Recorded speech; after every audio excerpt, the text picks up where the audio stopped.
Hey guys, welcome to my channel. My name is ReadingBear and I hope you are ready for some more stories. And today, we'll take a look at some new malicious compliance content. If you enjoyed my content, please don't forget to subscribe to my channel and post some bear emojis in the comment. And now, let's dive right into the stories. First one is titled, No Rest for the Wicked. You can't give yourself a weekend off. So, I've been working at this gas station and car wash for about 2.5 years.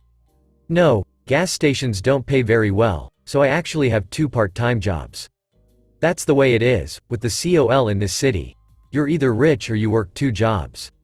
The way I manage that is, at the gas station, I work a few nights graveyard shift, on it right now, and weekends, since most folks want Saturday and Sunday off. One nice thing about those shifts is, I usually work alone. I like to think the management knows and trusts me to handle anything, especially on weekends when it can get pretty crazy. Lately, I've even been given the task of training new hires, but this one girl, I don't think she's gonna work out. She's, how shall we say, lazy Lucy. I'm not quick to judge people, but when she actually bragged that at her other graveyard job, she sleeps on duty, then I didn't have high hopes. We've worked together for a few weekend shifts now, with her taking off early because, you're here so I don't have to stay all day, right? Well, whatever, we weren't going to work together in the future anyway. I'd heard that she was going to be part of the staff at a different, bigger location. Last weekend, Lucy was off the schedule, so I assumed that she'd been placed at the other gas station, but this weekend she was back on the same shift with me. More training, perhaps? But okay, I could use the help on those busy days. Saturday, I go in for the afternoon shift and the morning coworker I was relieving says Lucy had been there already, a few minutes ago and then just left. When Lucy had heard that I was coming in too, she announced that 2 people weren't necessary and promptly gave herself the day off. What the hell? Of course, I contacted the manager because this was getting ridiculous. After talking to Lucy, the manager gave me the whole story. Lucy was supposed to work at the other gas station, but there had been a slight printing mix-up. What with Lucy being new and all. While it's understandable if maybe she went to the wrong place, but why didn't she call or head over to the right location? Answer. Because she didn't want to. Lucy said that the other station was too busy and there was too much work to do. I'm not making that up, that's a direct quote. Reasonably, the manager had listened to Luce's explanation for not working with me on Saturday, that 2 people weren't necessary. So, the manager asks me, do you want to come in tomorrow or would you like it off, and Lucy will cover for you. Really? I haven't had a Sunday off since I started working here. So, I said, see you Monday and thanks. And now Lucy is scheduled for every weekend at that, busy, location. For as long as she plans on working for this gas company, which shouldn't be long. Next one is titled, My Manager Has Problems with Clock Watchers. In my last job when I started I would log in as soon as I got there and if I had anything to finish up I would do it before I left. I didn't mind as I'm a team player. This resulted in me doing 20 to 30 minutes a day unpaid, but I liked the company and liked a clear desk. Fast forward 2 years and my father-in-law was terminally ill. We got a call from the hospital telling us we had to get there as soon as possible as he didn't have long left. I told my manager and left at 3.45, core hours were 10 to 4. The next month my pay was docked for half a day. I had already made 2 hours extra unpaid that week, but they told me they couldn't make exceptions and the extra I did was my own decision. Alrighty then. I came in on the dot and left in the dot. I did this for 5 years, I worked to the letter of my contracted hours. My manager was talking to a new starter and in my earshot she told him she hated clockwatchers, who left on the dot as this doesn't show company loyalty. I leaned over and replied loyalty works both ways and being docked half a day's pay for attending the deathbed of a beloved family member when I'd already done more than my weekly hours was cruel and unfeeling. So, I show the company the same level of compassion they showed me. After all, rules are rules and exceptions cannot be made. The new starter started on the dot and left on the dot as did the whole staff. I dread to think how many extra hours they lost over the whole department over the next few years. Next one is titled, Can't Take My Beer With Me? Okay, I'll make sure it gets drank. Not my story, but a coworker friend's. We'll call him Jay. A little background on Jay, he's from Tennessee and had served in the Marines long before I met him, his arms sporting tattoos related to them. He also loves his bikes and Peterbilt trucks, so he'll happily chat up anyone with one. While this side of him can be visible 90% of the time, he does have a serious and mean side and will know the law better than anyone in law enforcement. Jay normally visits a town in the Midwest known for its bike rallies where you could drink out on Main Street without getting judged by others for that time of the year. He was there with a friend and hanging out like he normally did until the bars closed. However, this visit included a new rule that the both of them weren't warned about. The dialogue isn't word for word, only the context of what was exchanged. The cast: Jay, obviously, friend and cop. Jay and friend had left the bar they visited for the night with 12 beers to drink later when cop approached them. Cop: excuse me, gentlemen, but you're going to have to drink your drinks or dump them out. Jay: what? Cop: you have to drink your drinks or dump them out. Friend: why do we have to do that? Cop: it's a new rule that all beer has to be drank by 10 p.m. or patrons have to dump them. Jay: you're saying I have to drink all this beer, that I paid for, or dump and waste it all? Cop: yes sir. Anyone who knows about alcohol mistreatment knows that it's very bad mistreatment to dump out a case of beer, even more so if it cost them their wallet. So, Jay activated his malicious compliance. Looking at cop, he took a bottle, downed the entire thing, and handed it to cop. Cop: what are you doing? Jay: making sure you know that the bottle is empty. Then he continued with the next one, drinking it down and handing it to cop with friend holding back laughter.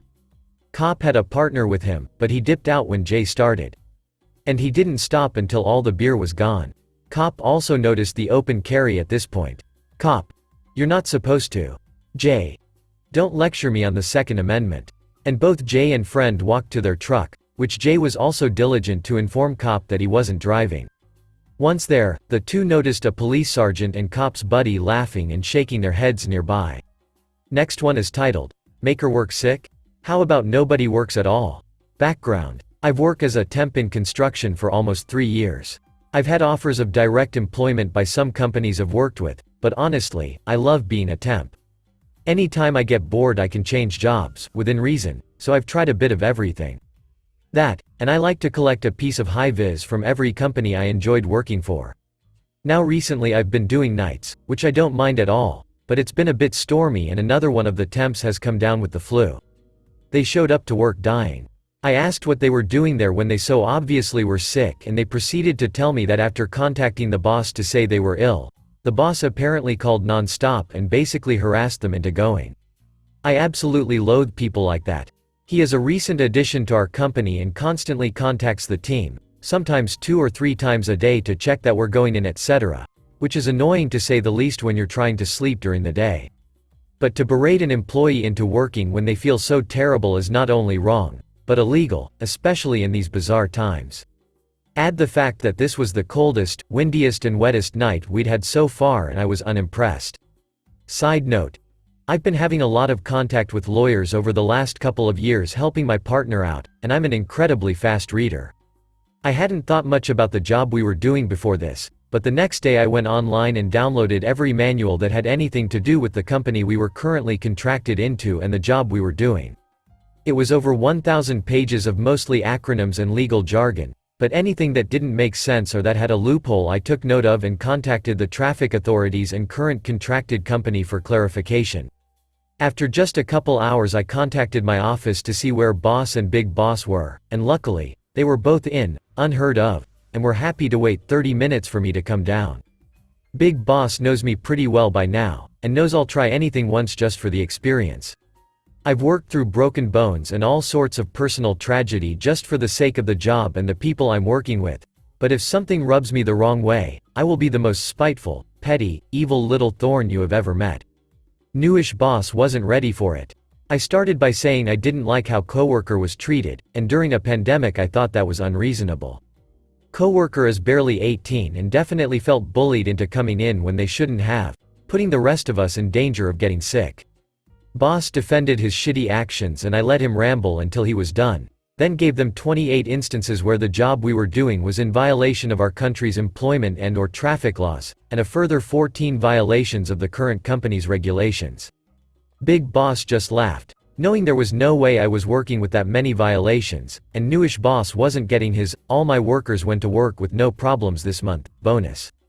After all this, it took almost 2 weeks to sort out and fix all legal issues, by which time all the other temps had other work to be doing and absolutely none of them wanted to go back to that particular site, and our contracts all state we absolutely do not have to undertake any job offered to us if we don't want to.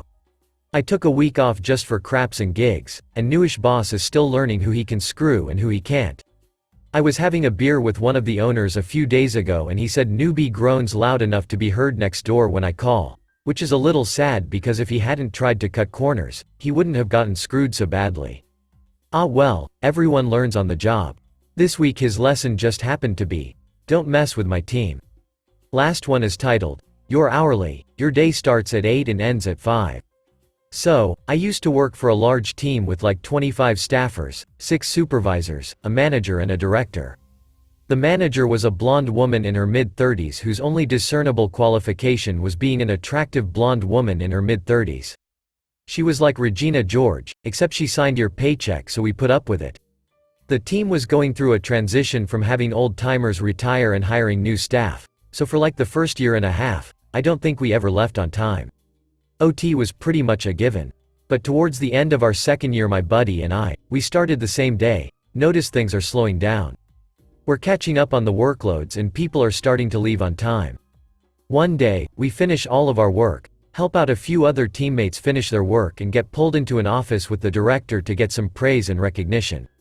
On cloud 9 we get back to our desks, pack up, and leave a few minutes early, feeling good about a solid day's work. We got written up. The next day we got chewed out by the manager. She reminded us of our start and end time.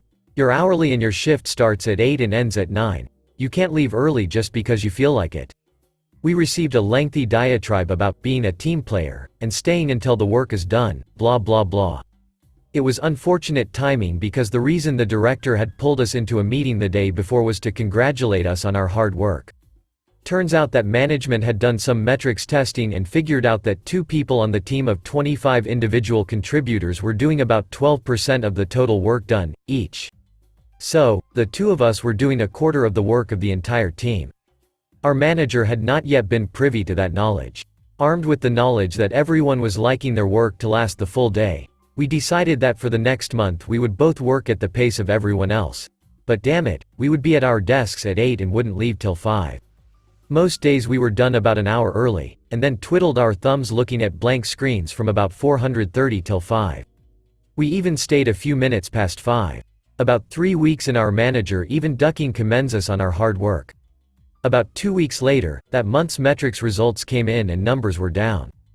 Turns out we were now doing about the same as everyone else and the team was not hitting its figures.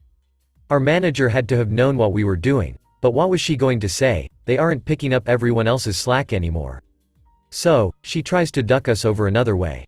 I was a few minutes late one day. She ducking wrote me up.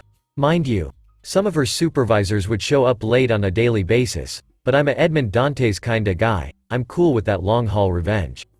I started to show up early and would sit at my desk with the computer screen still locked until exactly 8 a.m., and this went on for about a week before the director had had enough and came up to my desk and asked me what the duck I was doing.